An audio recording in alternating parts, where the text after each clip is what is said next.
फ़लस्तीन की और गज़ा की जो सिचुएशन है वो आप सब अच्छी तरह जानते हैं कि इस वक्त ये बहुत बड़ा ह्यूमैनिटेरियन क्राइसिस बन गया है। रोज़ाना आम सिविलियंस शहरी मारे जा रहे हैं, छोटे बच्चे मारे जा रहे हैं, लेडीज़ औरतें मारी जा रही हैं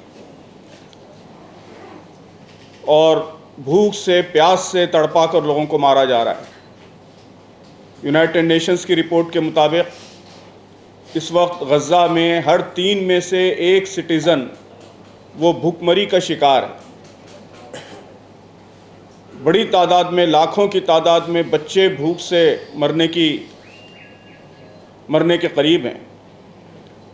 कल जो कुछ हुआ है आपके इल्म में है कि इज़राइल ने पहले कुछ इलाक़ों को सेफ़ ज़ोन डिक्लेयर किया कि ये सेफ़ ज़ोन है और यहाँ कोई जंग नहीं होगी और यहाँ आप फूड कलेक्ट करें, और बाद में उन सेफ़ ज़ोन्स में बमबारी करके 67 लोगों को मारा गया, जिसमें बड़ी तादाद बच्चों की है।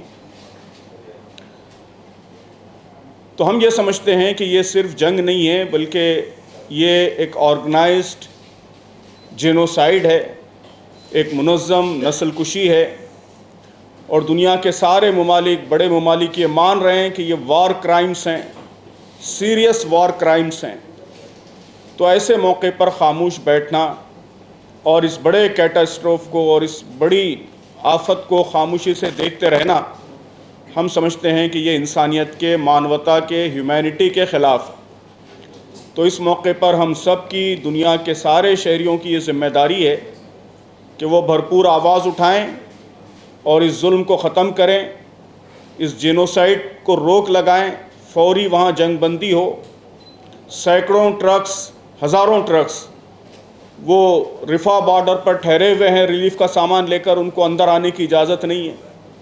तो फौरी जंग बंद होनी चाहिए, रिलीफ़ पहुंचना चाहिए, और जो वॉर क्रिमिनल्स हैं, जिन्होंने इतिहास का ये सबसे बड़ा जुर्म किया है, वार क्राइम किया है, तो ऐसे लोगों को पनिशमेंट होनी चाहिए, ऐसे लोगों को सज़ा होनी चाहिए। तो हिंदुस्तान के सारे मुसलमानों की जानिब से, हमारे मुल्क के सारे इंसाफ पसंद शहरियों की जानिब से हम ये मुतालबा करने के लिए, ये डिमांड करने के लिए हमने ये आज की प्रेस कॉन्फ्रेंस आयोजित की है। हमारे देश भारत ने परसों यूनाइटेड नेशंस की सिक्योरिटी काउंसिल में जो स्टैंड लिया और जिस तरह इस जेनोसाइड को ख़त्म करने की मांग की, तो हमारे ख़्याल में ये बहुत ही अच्छा इक़दाम है, इसको हम वेलकम करते हैं।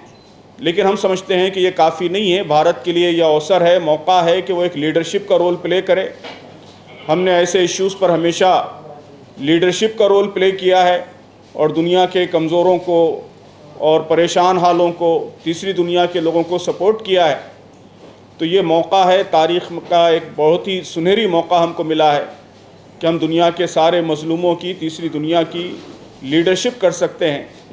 तो जो कुछ थर्सडे को हमारे मुल्क ने यूनाइटेड नेशंस की सिक्योरिटी काउंसिल में स्टैंड लिया है, उसको हम वेलकम करते हैं। लेकिन हम ये भी डिमांड करते हैं कि इससे आगे बढ़कर और डिसाइसिव रोल प्ले करें। हमारी हिस्टोरिकल लीगेसी और इस वक्त इंडिया की जो डिप्लोमेटिक पोजीशन है, दोनों इस बात का मौका फ़राहम करते हैं कि अगर हम आगे बढ़ेंगे तो इस जंग को भी रुका सकते हैं और इस ह्यूमैनिटेरियन क्राइसिस को रोकने में भी अहम रोल प्ले कर सकते हैं। तो हम भारत सरकार से ये भी मुतालबा करते हैं कि वो आगे बढ़कर बहुत ही इम्पोर्टेंट रोल, डिसाइसिव रोल वो प्ले करें, और भारत के तमाम शहरियों से भी अपील करते हैं कि वो हमारी हुकूमत से भी और इंटरनेशनल कम्युनिटी से भी इस जेनोसाइड को, इस कत्लेआम को रोकने की भरपूर मांग करें।